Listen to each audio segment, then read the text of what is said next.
కన్యారాశి ఉత్తర 2, 3, 4 పాదాలు, ఉత్తర అంటే ఉత్తర ఫల్గుని అని గ్రహించండి.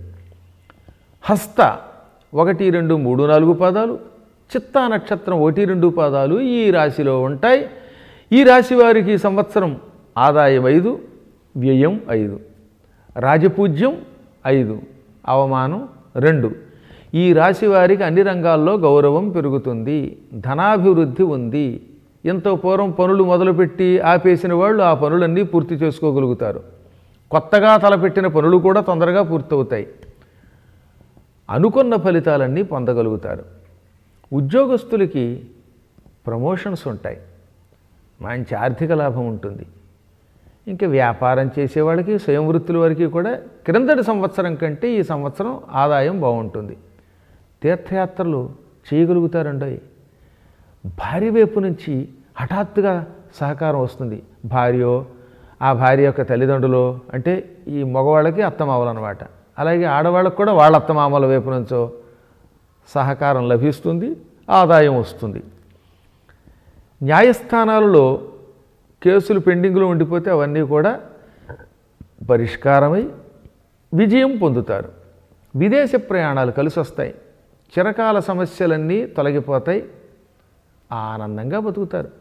వృత్తి, వ్యాపారాలు వీటిల్లో శత్రువుల్ని జయించి ముందుకు పోతారు, మంచి లాభాలు పొందుతారు.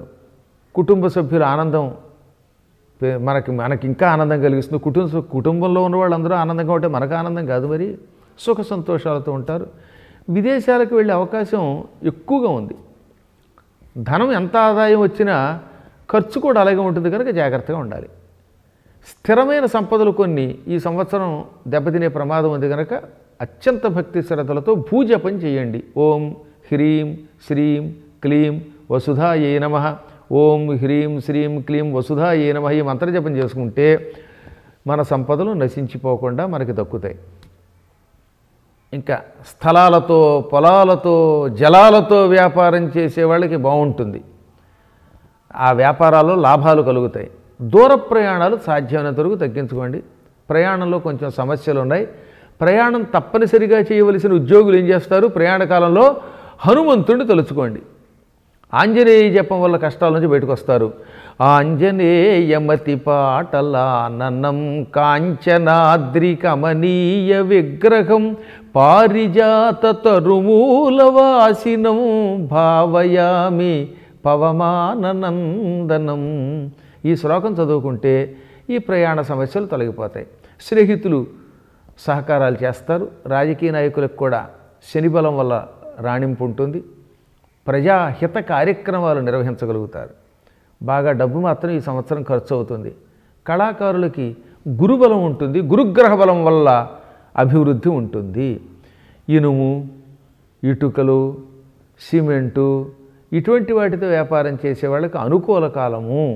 విద్యార్థులకి బాగుంటుంది. ఇంకా డబ్బులు అప్పులు ఇస్తూ వడ్డీ వ్యాపారాలు చేసే వాళ్ళకి, ఇటువంటి వాళ్ళకి కూడా ఈ సంవత్సరం బాగుంటుంది. ఈ రాశిలో వాళ్ళకి. వ్యవసాయదారులకి ఆదాయ వ్యయాలు సమానం అండి. ఎంత వస్తే అంత ఖర్చు అవుతూ ఉంటుంది, పెద్దగా లాభం ఉండదు. అయితే అదృష్టం ఏంటంటే రుణం చేసిన రైతులు ఈ సంవత్సరం రుణం తీర్చగలుగుతారు. కోళ్ల ఫారాలు అంటే కోళ్లతో వ్యాపారాలు చేసేవాళ్ళు, గుడ్లతో వ్యాపారం చేసేవారికి మాత్రం మిశ్రమ ఫలితం వస్తుంది.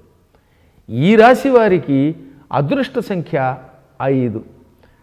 శివాలయంలో ప్రతి సోమవారం రాహుకాలంలో ప్రదక్షిణ చేస్తే, సోమవారం ఉదయం 7:30 నుంచి సాధారణంగా 9 దాకా రాహుకాలం ఉంటుంది సోమవారం.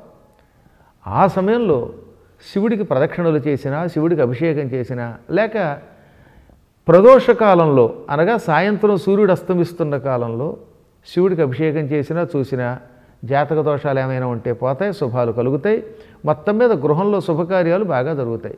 వీలున్నప్పుడు మంగళవారం నాడు నవగ్రహ జపాలు చేసుకోండి. కుజుడికి కందులు ఇష్టం కనుక కందులు దానం చేయండి, శుభం కలుగుతుంది.